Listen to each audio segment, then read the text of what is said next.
शुरुआत से जफर इस्लाम साहब आपसे ही करते हुए, हर जगह कमल का फूल क्यों लगाया जा रहा है? और कांग्रेस पार्टी के नेताओं का कहना है कि इसके जरिए चुनावी माइलेज लेने की कोशिश कर रही है बीजेपी, जिसमें कतई उसको कामयाबी नहीं मिलेगी। अब ड्रेस कोड में भी कमल का फूल लाने की क्या जरूरत थी, सैयद जफर इस्लाम साहब?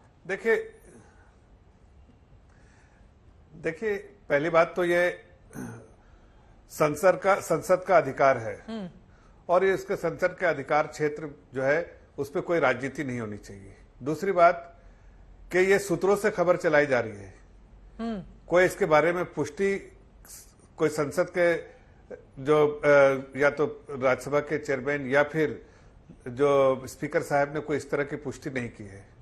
ये संसद का अधिकार है। संसद अपना वो उसका जो है पूर्व तीसरी बात जो मैं कहना चाह रहा हूं आप ही कर कि दीजिए, क्या कंफर्म इस हो बात जाएगा। से मैं तो कह रहा हूं, सुनिए पहले मेरी बात। मैं तीसरी बात पे आता हूं जो इंपॉर्टेंट है। क्या इस बात को तस्लीम करते हैं, मानते हैं कि नहीं कि राष्ट्रीय फूल है ये? इससे गर्व होता है कि नहीं उनको? अब ये राजनीति पहले मोदी जी को गाली देते हुए, पार्टी को गाली देते हुए, अब देश को भी गाली देने लगे। भाई ये भारतीय जनता पार्टी का सिंबल हो सकता है, लेकिन उससे पहले जो है वो देश का राष्ट्रीय फूल है और उससे गर्वान्वित होना चाहिए। कैसी ओछी राजनीति करने लगे हैं। अब आप देखिए ना, इन लोगों ने घमंडिया गठबंधन ने अपना नाम रख लिया तो उस वक्त उनकी चिंता नहीं हुई कि भाई देश का नाम रख लिया। यहां राष्ट्रीय फूल से अगर राष्ट्रीय फूल को अगर संसद में लगाया जाए या कोई और संस्था में लगाया जाए तो राष्ट्रीय जो सरकारी संस्था उसमें लगाना कि कौन लगाएगा? सरकारी संस्थाएं लगाएंगी। हाँ, तो उसमें उनको क्या आपत्ति है? अभय दुबे जी, क्या मैं और एक है? सवाल करता हूँ, कल को अगर आपके कमल का फूल टाइगर आप लोगों के लिए सियासी शूल क्यों बना हुआ है? अभय दुबे जी, पशु जो है उनके चित्रा जी, मैं आ रही हूँ जफर साहब, जरा जल्दी से टिप्पणी ले लेती हूँ बाकी लोगों की भी। चित्रा जी, जो हमारा राष्ट्रीय फूल है उसके संदर्भ में कहा गया है कि कीचड़ में खिलने के बाद भी वो संलिप्तता कीचड़ से न रखे।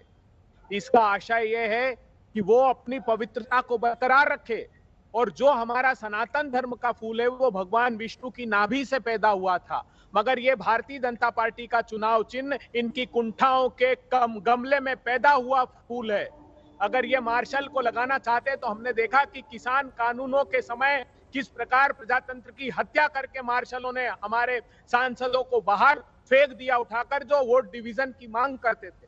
संसदीय मर्यादाओं को कुचल कर भारतीय जनता पार्टी ने संसदीय परंपराओं का गला घोटना प्रारंभ कर दिया है। आप देखिए, पार्लियामेंट्री स्क्रूटनी के लिए 25% भी बिल स्टैंडिंग कमेटी को नहीं जाते, जो कांग्रेस की सरकार के समय 75% थे। पब्लिक कंसल्टेशन के लिए 10-12% बिल सिर्फ डाले जाते हैं, बाकी पब्लिक कंसल्टेशन ये करना नहीं चाहते। अध्यादेश का राज्य एक साल में 11 अध्यादेश लाए जा रहे हैं। न सिर्फ संसदीय परंपराओं का गला घोटते हैं, ये चाहते हैं कि ये संसद की जो मान्यता है उसका गला घोटते और एजेंडा तक घोषित नहीं करना चाहते। विशेष सत्र का आज तक ऐसा नहीं हुआ कि एजेंडा घोषित नहीं किया। महत्वपूर्ण है सवाल, इसका मैं जवाब लूंगी जफर इस्लाम साहब आपसे कि अब तक एजेंडा घोषित क्यों नहीं किया गया, इतना छिपा की चीजें क्यों रखी गई हैं, इसका आप जवाब दीजिएगा। लेकिन अभय दुबे जी, मेरा सवाल था, कमल का फूल आप लोगों के लिए सियासी शूल क्यों बना हुआ है? जब वो राष्ट्रीय फूल है उसको लेकर इतनी ज्यादा आपत्ति क्यों है? अभय दुबे जी, बीजेपी के पहले तो वो देश राष्ट्रीय फूल है, इसको समझिए। आपने सनातन का जिक्र किया, सरस्वती और लक्ष्मी को वो पुष्प चढ़ाया जाता है, तो भी इतनी ज्यादा आपत्ति क्यों है? मेरा ये सवाल था अभय दुबे जी। सरस्वती को जो चढ़ाया जाने वाला फूल है, जो विष्णु की नाभि से निकला है, वो सफेद और पिंक कलर का है। ये भारतीय जनता पार्टी के हरे कलर से और इनके प्रतीक चिन्ह केसरिया कलर से जो रंगा हुआ है, ये इनकी छोटी मानसिकता का परिचायक है। भारतीय जनता पार्टी चाहती है कि वो अपने प्रतीक चिन्हों का, जो राजनीतिक प्रतीक है, उनका इस्तेमाल करके भारत के प्रजातंत्र का दमन करे। वो हम होने नहीं देंगे किसी सूरत में। प्रजातंत्र का दमन करना चाहते हैं जफर इस्लाम साहब अपने राष्ट्रीय आपका जो चुनावी चिन्ह है उसके जरिए, वो आरोप लगा रहे हैं सीधा। देखिए, मैं तो बड़े अफसोस के साथ कह रहा हूं कि इनके लिए देश जो है नीचे है, इनकी पार्टी और पार्टी की पॉलिटिक्स जो है इनके लिए ऊपर है। इन्होंने पहले भी कई मिसाल दी है और आज भी वैसी मिसाल फिर से मिसाल दे रहे हैं। इनकी सोच जो है पूरे देश की जनता देख रही है कि पार्टी के चुनाव चिन्ह से इनकी चिंता ज्यादा है, ना कि देश का जो है, जिससे गर्व होता है हर देश के नागरिक को कि ये राष्ट्रीय फूल है। उसी तरह से आप पशु पक्षी उसके भी, चाहे वो मोर हो चाहे टाइगर हो, ये पशु पक्षी जो है देश के जो है उसको उस पर नाज होता है और देश की संस्थाएं लगाती है। लेकिन क्या कहिए, ये जो मानसिकता उनकी वही है ना। आज ग्लोबल टाइम जो है चीन का, वो भी लिखता है कि जो नए संसद बना है, अपना जो संसद बना है, वो संसद जो है डीकोलोनाइजेशन की प्रतीक है। मतलब ये हर देश के लिए होना चाहिए। इस चीज के चीन भी तारीफ करता है, लेकिन हमारे यहाँ जो बैठे जो कुछ पॉलिटिकल पार्टी घमंडिया गठबंधन के लोग हैं, इनको इतना घमंड है कि इन्हें ये चीज भी नहीं दिख रही कि वो देश का प्रतीक है, वो देश के लिए है, ये राष्ट्रीय फूल है। अब इसको पार्टी पॉलिटिक्स में लेकर आ रहे हैं। भाई हम मानते हैं, देखिए मैं आपसे कह रहा हूं, मैं आपके चैनल के द्वारा देश की जनता को कहते हैं, मेरे लिए देश का जो फूल है वो सर्वोपरि है। देश जो है सर्वोपरि है, उसके बाद जो है पार्टी है और उसके बाद जो है आदमी है। अरे लेकिन ये सियासी प्रयोग है या सहयोग है, इसका जवाब तो जफर साहब आपको देना ही होगा ना। पलट के सवाल तो पूछा जाएगा, फिर मोर क्यों नहीं, फिर राष्ट्रीय पशु क्यों नहीं, फिर तो राष्ट्रीयता से जुड़े हुए तमाम प्रतीकों को लेकर सवाल आपसे पूछे जाएंगे। जल्दी जल्दी एक टिप्पणी बाकी लोगों से भी। अभय दुबे जी, लेकिन लोकसभा में देखिए जो बोल दीजिए, लास्ट बोलिए सर, बोलिए। चित्रा जी, बस इतना कह रहा हूँ कि देखिए ये सोच रहे, अभी मैं सुन रहा था किसी इनके प्रवक्ता को या जो भी इनके लीडर को, कि हम 2024 में इस्तेमाल करें। कैसी बातें कर रहे हैं? 2024 में मुझे ये ड्रेस कोड को इस्तेमाल करना है? कैसी बातें कर रहे हैं? अरे देश बहुत आगे निकल गया है इस ओछी मानसिकता से। आपके देश बहुत आगे, 400 सीटें ज्यादा लेकर आएंगे देश की जनता का आशीर्वाद लेके।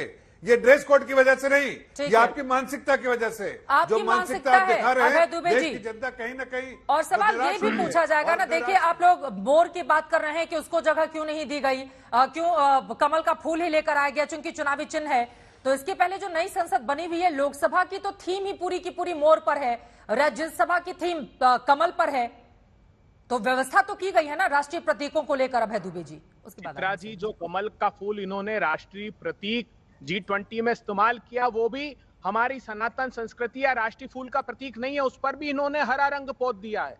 मैं पूछना चाहता हूं इनसे कि ये बताएं, चीन की प्रशंसा के मोहताज हैं? वो चीन जो भारत की सीमा में घुसा हुआ है, जिससे साहस नहीं जुटाते लाल आंख दिखाने का, उसकी प्रशंसा का मोहताज होकर आप दमन करना चाहते हैं देश की स्थापित मर्यादा और परंपराओं का। और ए राजा के बारे में बोलिए ना, आपने क्या कर दिया जानते हैं? ये देश को चित्रा जी आहिस्ता आहिस्ता पता लगेगा इन्होंने G20 की आड़ में उस अमेरिका को भारत के एग्रीकल्चर प्रोड्यूस की निर्बाध रूप से आयात करने की अनुमति दे दी इन लोगों ने। एक-एक करके देश के किसानों की पीठ में छुरा घोंपा है। देश में सेवफल के इंपोर्ट करने के लिए वॉशिंगटन के 15% सिर्फ इंपोर्ट ड्यूटी कर दी। वहाँ का चना, वहाँ के एग्रीकल्चर प्रोड्यूस, वहाँ के पोल्ट्री प्रोड्यूस जो भारत के किसानों पर आघात करेंगे, उनको आयात करने की गुपचुप अनुमति दे दी। ये देश के साथ आप षड्यंत्र करना चाहते हैं, हम कतई इसको बर्दाश्त नहीं करेंगे।